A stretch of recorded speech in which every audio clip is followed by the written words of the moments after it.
Show को देखकर सिर्फ मुस्कुराइए, क्योंकि हमारा उद्देश्य किसी की भावनाओं को ठेस पहुंचाना नहीं है। लेकिन अगर फिर भी किसी की भावना को ठेस पहुंचती है तो आओ कभी हवेली पर।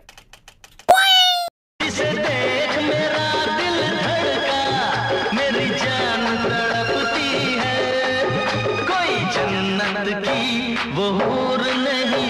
हमारे गांव के एलकारदा की दुकान की आजाद ने 51 नंबर बीड़ी है।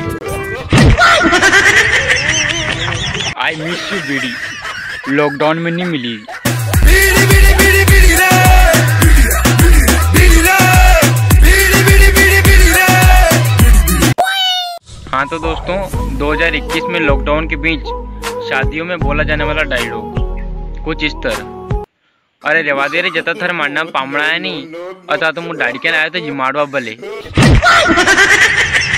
हर बात है वही, मतलब